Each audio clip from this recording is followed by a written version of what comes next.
नमस्कार, प्रणाम, स्वागत बाटे आप सबके विजय बागी के चैनल पर भैया।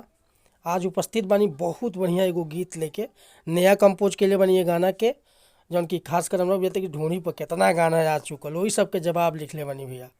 एगो छील द देवरा ढूंढी चटना बा, त देवरा ढूंढी के आशिक बा, बहुत कुछ गाना निकलल बाटे। तो सोचनी एगो ढूंढी पर मतलब हमहूँ कंपेयर करके नया गाना बनाई, तो रुआ सबके बीच में लेके उपस्थित बानी। उम्मीद करता नहीं रुआ सबके बहुत अच्छा लागी, तब वीडियो पर लास्ट तक बनल रहो। देखी गाना कैसे लिखले बानी कि पहिले तो ढूंढी में चोप तू घोंपवलू, आ गईल छिलाई त देवर से चटवलू। आगे के बोलो का विचार बावे गोरी हो, आ सबके निगाह बाब लहंगे की ओरी हो। अब एक बाद नंबर लहंगा पर लागी। तो देखी कैसे गायक बा ये गीत के। और हाँ, एगो बात बतावल चाहब भैया कि रुआ अगर सिंगर बानी, नया सिंगर बानी या बढ़िया मैटर लिखवावे के चाहतानी, तो बिल्कुल उचित चार्ज पर मैटर हम लिखे नहीं भैया। कोनो भी प्रकार के मैटर लिखवावे खतरा रुआ बेहिचक कॉल या व्हाट्सअप कर सकीले।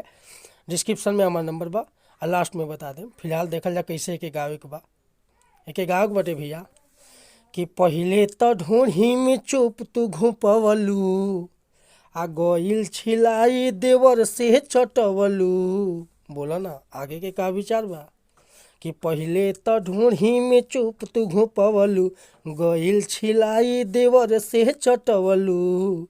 आगे के बोल का विचार बावे गोरी हो, अरे आगे के बोल का विचार बावे गोरी हो।